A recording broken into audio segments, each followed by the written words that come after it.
तकरीबन हर ब्रांड पर आपको ट्राउज़र्स के साथ साथ शलवारों के डिज़ाइंस भी देखने को मिलते हैं। और वेयर ईगो एक ऐसा ब्रांड है जिसका सिग्नेचर स्टाइल है खड़ी शलवार, और उसकी शलवारें बहुत पसंद की जाती हैं। तो आज मैं आपको वेयर ईगो की ये खड़ी शलवार बनाना सिखाऊंगी, जो कि बहुत ही कंफर्टेबल है, दिखने में खूबसूरत लगती है, और सबसे अच्छी बात यह है कि इसे बनाना बहुत आसान है। अगर आप बिगनर्स भी हैं ना, तो आसानी से ये खड़ी शलवार बना सकते हैं। आपका कोई भी साइज़ हो, आज की वीडियो के बाद आपको ये वेयर ईगो की खड़ी शलवार बनाना बिल्कुल मुश्किल नहीं लगेगा। आपने वीडियो को कंप्लीट वॉच करना है, एक एक स्टेप्स को फॉलो करना है, और यकीन करें कि इतनी आसानी से ये शलवार बन जाएगी कि आप हैरान रह जाएंगे। तो चलें without time waste video start करते हैं। यहाँ मैंने फैब्रिक 4 फोल्ड में लिया है, और ये देखें ये बंद वाली जगह है, और यहाँ से मैं आपको दिखाती हूँ ये ओपन वाली साइड है। ठीक है, ये दो और ये दो पीस।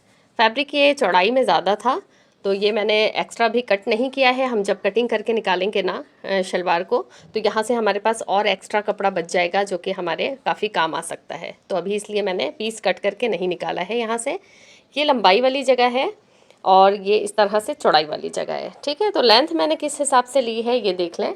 यहाँ 1 से मैंने स्टार्ट रखा हुआ है इंच टेप को, और यहाँ टोटल मैंने लिया है 41 इंच। ठीक है, जिसमें से ये 2 इंच मैंने मार्क करके रख लिया है पहले ही इलास्टिक बेल्ट के लिए। 2 इंच हमारा चला जाएगा ऊपर इलास्टिक बेल्ट में। इसके बाद हमारे पास ये बच जाता है 39 इंच। ठीक है, तो 39 इंच से भी हाफ इंच हमारा नीचे सिलाई में चला जाएगा। इसमें हम पाइंचे के लिए पट्टी अलग से लगाएंगे, तो 38.5 इंच लंबाई हमारी तैयार हो जाएगी। आपने भी इसी हिसाब से लंबाई रखनी है। जो भी आपको तैयार लंबाई चाहिए, आपको उससे 2.5 इंच लंबाई ज़्यादा रखनी है। ठीक है, तो यहाँ मैंने 38.5 इंच लंबाई रखनी है तैयार, तो मैंने इस तरह से एक्स्ट्रा लिया है फैब्रिक 2.5 इंच। तो टोटल मैंने फैब्रिक 41 इंच लिया है, यानी कि 41 इंच। अच्छा, विद में मैंने यहाँ 19.5 इंच चौड़ा कपड़ा लिया है। ठीक है, चौड़ाई मैंने 19.5 इंच ली है। अगर आप स्मॉल साइज़ की शलवार बना रहे हैं तो आप 16 इंच लेंगे ये वाली चौड़ाई। ठीक है, यहाँ मैं लार्ज बना रही हूँ, तो मैं 18 भी ले सकती थी, लेकिन मैंने ज़्यादा कंफर्टेबल रखने के लिए 19.5 इंच रखा है। आप 18, 19 या 19.5 ये ले सकते हैं। लेकिन अगर आप एक्स्ट्रा लार्ज बना रहे हैं तो आप 20.5 या 20 इंच रखेंगे चौड़ाई। ठीक है, तो यहाँ मैंने 19.5 इंच रखी है चौड़ाई, और ये हम पूरी चौड़ाई ले लेंगे क्रॉच के लिए। अब यहाँ ऊपर देख लें, सबसे पहले मैंने 2 इंच पे इलास्टिक की मार्किंग कर ली है। ठीक है, इलास्टिक बेल्ट के लिए ये हमारा इस तरह से फोल्ड हो जाएगा। अब हम आसन की लंबाई यहाँ से लेंगे, और वेस्ट का मार्क हम यहाँ लगाएंगे। तो वेस्ट के लिए फॉर्मूला वही है जो कि बाकी ट्राउज़र्स में मैं आपको बताती हूँ। जो भी आपका हिप का साइज़ है उसको 4 से डिवाइड करना है। ठीक है, तो यहाँ पर हिप साइज़ है 42, तो उसको 4 से डिवाइड किया तो मेरे पास आएगा 10.5। ठीक है, 10.5 हमारे पास हिप का चौथा हिस्सा आया। अब इसमें हमने मिलाना है 2 इंच एक्स्ट्रा, तो ये हमारे पास हो जाएगा 12.5। तो यहाँ 12.5 पे मैं कमर का मार्क लगा दूंगी। कमर का मार्क कह लें या वेस्ट की मार्किंग कह लें। ठीक है, 10.5 हमारा हिप का चौथा हिस्सा है 42 के हिसाब से, उसमें हमने 2 इंच प्लस किया तो ये 12.5 हो गया। तो हमारी कमर की मार्किंग यहाँ हो गई 12.5। अब हम करेंगे क्रॉच लेंथ की मार्किंग। तो जहाँ हमने वेस्ट का निशान लगाया है यहीं से हम लेंथ लेंगे, क्रॉच लेंथ लेंगे। तो क्रॉच लेंथ का भी वही फार्मूला है जो कि बाकी ट्राउज़र्स में होता है। आपने हिप का 4th पार्ट ले लेना है, जो कि यहाँ पे 10.5 था, उसमें 3 इंच मज़ीद प्लस कर लेना है। तो यहाँ 42 हिप के हिसाब से हमारे पास चौथा हिस्सा आ रहा है 10.5। अब हमने इसमें 3 इंच मज़ीद प्लस कर लेना है। तो 3 इंच मज़ीद प्लस करेंगे हम, तो यहाँ पे हमारे पास बन जाएगा 13.5 इंच। ठीक है, हमने 3 इंच ही प्लस करना है। आपके हिप का जो भी साइज़ है, आपने भी 4th पार्ट निकालने के बाद उसमें 3 इंच प्लस करना है। अब इस लाइन को यहाँ जो हमने 13.5 का मार्क किया है, इसे इस तरह से आगे सीधा कर देंगे। ठीक है, एक स्ट्रेट लाइन लगा देंगे। मैंने रफ हैंड से लगाया है, आप चाहें तो आप स्केल की भी हेल्प ले सकते हैं। ठीक है, अब ये जो हमने मार्क लगाया है ना, इसमें हमने क्या करना है, लास्ट से ये जो हमारे पास फोल्डिंग का कपड़ा है, यहाँ लास्ट से हमने यहाँ पे क्या करना है, 2 इंच पे एक मार्क लगा देना है। आपका जो भी साइज़ हो आपने इसी तरह से मार्क करना है 2 इंच का। अब क्या करना है, हमें इस 2 इंच के मार्क को और ये वेस्ट वाले मार्क को आपस में मिलाते हुए एक तिरछी लाइन ड्रॉ करनी है। तो इस तरह से देखें तिरछा रखते हुए हमने मार्क कर देना है। ये हमारे पास एक तिरछी लाइन हो गई है, ठीक है। अब इस तिरछी लाइन को यहाँ हम कर्व दे देंगे, यहाँ से हल्का सा हमने इस तरह से कर्व दे देना है, जस्ट इतना, ठीक है। इसमें कोई मार्किंग वगैरह की ज़रूरत नहीं है। यहाँ तकरीबन 1.25 इंच का गैप होगा और इस तरह से हमने इसे मार्क करके तिरछा कर दिया है हल्का सा, ठीक है। ऊपर की मार्किंग ये कंप्लीट हो गई है। अब हमने नीचे करना है पाइंचे के लिए मार्क। तो यहाँ देख लें, ये खड़ी शलवार तंग पाइंचे की होती है, तो यहाँ मैं 6.5 इंच का तैयार पाइंचा मुझे चाहिए। तो यहाँ 6.5 इंच पे मैंने मार्क लगाया और एक्स्ट्रा फिर हम ले लेंगे यहाँ पर 1 से 1.5 इंच। तो यहाँ पर 1.5 इंच एक्स्ट्रा मैंने मार्क लगा दिया है। अब ये जो हमने पाइंचे की मार्किंग की है, ये हमारा तैयार पाइंचा होगा और ये हमारा एक्स्ट्रा मार्जिन है। जो एक्स्ट्रा मार्जिन की मार्किंग की है उसे और यहाँ से आसन की जो मार्किंग की हुई है, इसको हमने इस तरह से तिरछा करके मिला देना है। तो यहाँ मैं इंच टेप रखकर इस तरह से तिरछी मार्किंग कर रही हूँ। आप चाहें तो स्केल की भी हेल्प ले सकते हैं। अब यहाँ देखें, तिरछी मार्किंग करने के बाद ना हल्का सा मैं कर्व दे रही हूँ, ठीक है। ये पाइंचे वाली जगह थोड़ी सी स्ट्रेट रखनी है और बाकी हल्का हल्का सा कर्व दे रही हूँ मैं इस तरफ भी और ऊपर क्रॉच के पास भी। अब ये एक बार देख लें, ये बिल्कुल मैंने तिरछी लाइन पहले लगाई थी ऊपर तक और उसके बाद इसको हल्का सा कर्व दिया है, ठीक है। यहाँ से स्ट्रेट रखा है और फिर हल्का सा यहाँ तक कर्व दे के कर्व के साथ ही यहाँ मिलाया है, ठीक है। बिल्कुल सीधी भी आप मिला सकते हैं, लेकिन इससे शेप अच्छी आती है। अब मार्किंग के हिसाब से ही हमने कटिंग कर लेनी है। तो ये हमने कट नहीं करना, ये फोल्डिंग के लिए मार्क होगा। तो इसको हम क्या करेंगे कि इस तरह से फोल्ड करेंगे पहले, इस तरह से, और इसके बाद हम कट करेंगे।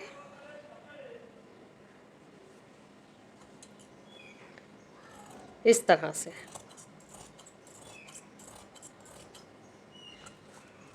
तो ये देखें, थोड़ी शेप चेंज हो गई ना। अब हम जब ये फोल्ड करेंगे ना, तो हमारे पास कपड़ा कम नहीं होगा, बिल्कुल इक्वल आएगा। अब देखें, जैसे जैसे मार्क किया हुआ है वैसे ही हमने कटिंग कर लेनी है। और यहाँ पर वीडियो को आप लाइक करना भूल गए हैं तो लाइक कर दें। अच्छा, तो अब देख लें, ट्राउज़र कट हो गया है और यहाँ मैंने 0 साइज़ की अब बुकरम ली है और उसकी लेंथ देख लें 4.5 इंच है। आप 5 इंच भी ले सकते हैं। मैंने 4.5 इंच ली है और इस तरह के मैंने 2 पीस लिए हैं, ठीक है। लंबाई इस तरह से और चौड़ाई आपने किस हिसाब से लेनी है कि आपके इस तरह से पाइंचे पे लग जाए, ठीक है। पाइंचे से आपने बढ़ता हुआ लेना है फ्यूजिंग का पीस, ताकि आराम से इस पे लग जाए। दोनों पाइंचों के उल्टी साइड पर मैं ये फ्यूजिंग चिपका दूंगी और ये देख लें, इस तरह से सिलाई का मार्जिन आपने 1/2 इंच का छोड़ देना है, ठीक है। 1/2 इंच का मार्जिन छोड़ते हुए दोनों पाइंचों पर मैं इसी तरह से फ्यूजिंग पेपर पेस्ट कर लूँगी। उसके बाद मैं आपको बताती हूँ आगे क्या करना है। तो ये देखें, दोनों पाइंचों पर मैंने फ्यूजिंग चिपका ली है और ये गैप देख लें आप, सिलाई का मार्जिन छोड़ के फिर आपने फ्यूजिंग लगानी है। अब हम दोनों आसन की सिलाई लगा लेंगे। अच्छा, आप ये भी कर सकते हैं कि फ्यूजिंग पेपर बाद में लगाएं, पहले आसन की सिलाई लगा लें, बट पहले मैंने फ्यूजिंग लगा ली है। अब यहाँ से इस तरह, ये देखें, ये ऊपर से कट किया हुआ है, इस तरह तिरछा है ना, इसे हमने इसी तरह से सीना है, इधर से भी और इस तरफ से भी। जब हम इसे पलटेंगे ना तो ये सिलाई बिल्कुल सीधी हो जाएगी। तो ये देखें, दोनों तरफ आसन में मैंने सिलाई चला ली है और ये देखें, ये जिस तरह तिरछा कट किया हुआ था उसी तरह से सिलाई चलाई है। जब हम इसे फोल्ड करेंगे ना तो ये खुद ही इक्वल हो जाएगा इस तरह से। हम इलास्टिक बाद में लगाएंगे। अभी हम क्या करेंगे कि पहले पाइंचे पे पट्टी लगा लेंगे।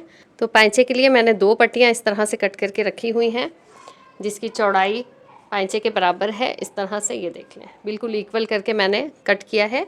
और लंबाई में फ्यूजिंग 4.5 इंच ली थी, ये फैब्रिक मैंने 6.5 इंच लिया है। तो अब हमने इस तरह से सीधी साइड को सीधी साइड से मिलाना है और इस तरह से हमने सिलाई चलानी है।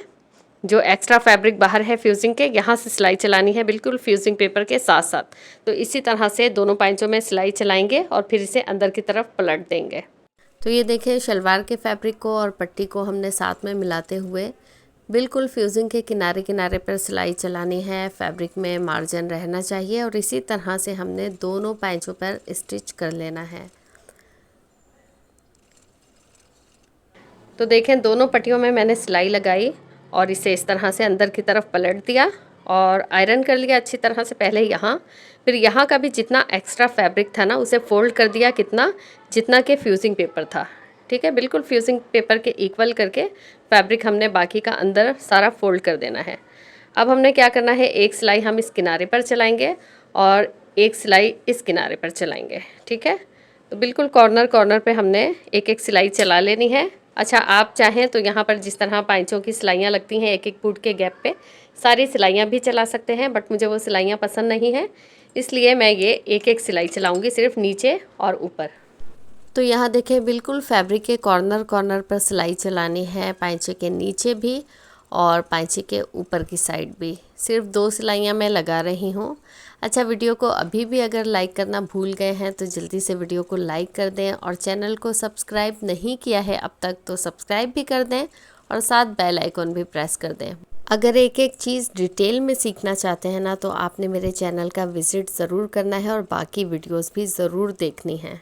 ये वाली सिलाई भी लग चुकी है। अब हम ये सेंटर वाली सिलाई लगाएंगे ट्राउज़र की। तो उसके लिए हम पाइचे पे पहले मार्क कर लेंगे जितना हमें चौड़ा पाइचा चाहिए। 6.5 इंच का मैंने पाइचा रखना था, लेकिन यहाँ थोड़ा सा बढ़ा दिया है मैंने, 7 इंच का अब मैं पाइचा बना रही हूँ। तो यहाँ मैंने यहाँ से नापकर 7 इंच पे एक मार्क लगा दिया है। अब हम यहाँ से सिलाई स्टार्ट करेंगे। अब यहाँ तक जहाँ तक पट्टी लगी हुई है ना, यहाँ तक हमने सिलाई सीधी चलानी है। इसके बाद हमने आहिस्ता आहिस्ता से मार्जिन कम करते जाना है, ठीक है। सिलाई को तिरछा करते जाना है तो ख़ुद ही मार्जिन कम हो जाएगा। ये देखें, यहाँ आते आते ऊपर लाते हुए हमने 1/2 इंच का मार्जिन सिर्फ छोड़ देना है। इसी तरह से हम सिलाई चलाते हुए सेंटर तक लाएंगे, और ये जो सेंटर का फैब्रिक है ना, ये दोनों का फेस एक तरफ होना चाहिए। अब थोड़ा सा आगे लाकर हम सिलाई को रोक देंगे और फिर दूसरे पाइचे की तरफ से सिलाई स्टार्ट करेंगे। यहाँ पे इस तरह से पाइचे को सेट करके नाप लेना है, और जितना आपने दूसरे पाइचे को स्टिच किया है ना, सेम उसी साइज़ का इस पाइचे को भी स्टिच करना है। यहाँ भी पट्टी तक आपने सिलाई स्ट्रेट लेकर आनी है। उसके बाद हल्की हल्की सी सिलाई को तिरछा करते जाना है और इसी तरह से कंप्लीट कर लेनी है सिलाई जिस तरह से दूसरी तरफ की थी। बहुत ही इजी ये खड़ी शलवार है और आपने ज़रूर ट्राई करनी है। गर्मियों के लिए कंफर्टेबल भी है, आपको उठने बैठने में कोई प्रॉब्लम नहीं होगी, बहुत अच्छी सी ये रेडी हो जाएगी। शलवार के सेंटर की भी सिलाई लग चुकी है। अब हम जस्ट इलास्टिक लगाएंगे और हमारी शलवार कंप्लीट हो जाएगी।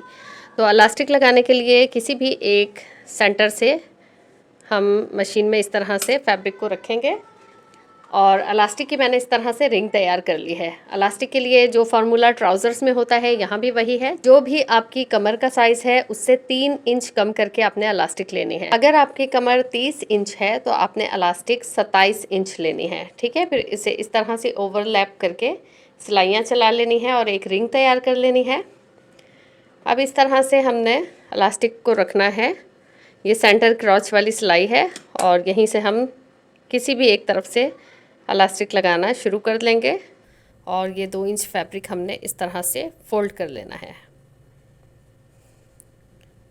स्टार्ट करते हुए ये वाली सिलाई और ये वाली सिलाई आपस में मैच होनी चाहिए, और इसके बाद हम यहाँ से सिलाई स्टार्ट कर लेंगे। सिलाई करते हुए इस बात का ध्यान रखना है कि सिलाई इलास्टिक के ऊपर ना चले। अब इसी तरह से थोड़ा थोड़ा सा फैब्रिक फोल्ड करते जाना है और इलास्टिक को स्टिच करते जाना है। ये इलास्टिक लगाने का बहुत इजी तरीका है। अच्छा, ये बहुत अच्छी बात है कि इस शलवार में आगे का और पीछे का हिस्सा बिल्कुल इक्वल कट होता है, तो आपको कोई प्रॉब्लम नहीं होगी जो आपको ट्राउज़र्स में इलास्टिक लगाते हुए होती है ना, कि फ्रंट का हिस्सा छोटा होता है और बैक का बड़ा होता है, तो ऐसी प्रॉब्लम नहीं होने वाली।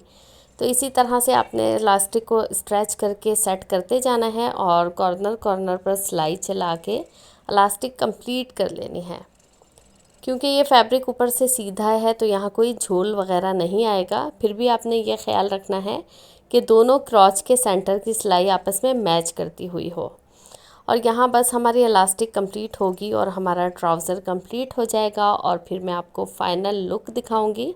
अच्छा, अभी भी अगर आप वीडियो को लाइक करना भूल गए हैं ना, तो जल्दी से लाइक कर दें, क्योंकि बहुत मेहनत लगती है एक वीडियो बनाने में, तो बदले में एक लाइक तो बनता है। और ये देखें, शलवार कंप्लीट हो चुकी है। आप पाइचे देख सकते हैं कितने खूबसूरत बने हैं, और ये पहनी हुई शलवार बहुत खूबसूरत लगती है और बहुत फिनिशिंग के साथ स्टिच हुई है। आप देख सकते हैं कि कहीं भी कोई झोल नहीं है, बहुत खूबसूरती के साथ ये स्टिच हुई है। अच्छा, यहाँ देख लें, एक चीज़ मैं आपको बताना भूल गई कि जब हमने ये साइड की सिलाई लगानी है ना, उसके बाद ये हल्का सा कॉर्नर इस तरह से फोल्ड करके लाजमी स्टिच करना है, ठीक है। तो इससे क्या होगा कि कॉर्नर्स इसके पहनने के बाद ट्राउज़र के बाहर नहीं निकलेंगे, ठीक है। दोनों पैचों में इसी तरह से, ये देखें, इस तरह से कपड़ा खुला होता है ना, इसको ट्रायंगल शेप में फ़ोल्ड करना है और एक स्टिच लगा देनी है। तो देखें कितनी खूबसूरत सी शलवार तैयार हुई है। ऊपर इलास्टिक भी लग चुकी है। इलास्टिक के सेंटर में जस्ट एक सिलाई मैंने लगानी है, जो कि मैं बाद में लगा लूँगी। इस तरह से स्ट्रेच करके आपने सेंटर में सिलाई लगा लेनी है ताकि इलास्टिक आपकी फ़ोल्ड ना हो। और इतनी आसान है ना ये शलवार कि कोई ट्राउज़र, कोई शलवार इससे ज़्यादा इजी नहीं होगा। ये देख लें, मैंने नीचे और ऊपर एक एक सिलाई चलाई है। आप चाहें तो यहाँ पर टोटल जिस तरह से पाइचों में सिलाइयाँ चलती हैं वो भी लगा सकते हैं। और देख लें कि कहीं भी कोई झोल नहीं है। बहुत फिनिशिंग के साथ ये बिल्कुल ईगो ब्रांड की तरह ही तैयार हुई है। Same to same wear ego जैसी ये शलवार रेडी हुई है। और अब आपको महंगे महंगे ट्राउज़र्स और शलवारें ख़रीदने की कोई ज़रूरत नहीं। आप जो भी कपड़ा अफोर्ड कर सकते हो वो घर पर लाएं। मेरी वीडियोस देखें, आपको बहुत सारे ट्राउज़र्स की और शलवारों की वीडियोस मेरे चैनल पर मिल जाएंगी। और आपने ये वाली शलवार भी लाजमी ट्राई करनी है। तो ये थी मेरी आज की वीडियो। उम्मीद है आपको पसंद आई होगी। अगर मेरे समझाने का तरीका आपको पसंद आया है तो वीडियो को जाते जाते लाइक कर दें, चैनल को सब्सक्राइब कर दें। फिर मिलेंगे इंशाल्लाह नेक्स्ट वीडियो में। तब तक के लिए अल्लाह हाफिज़।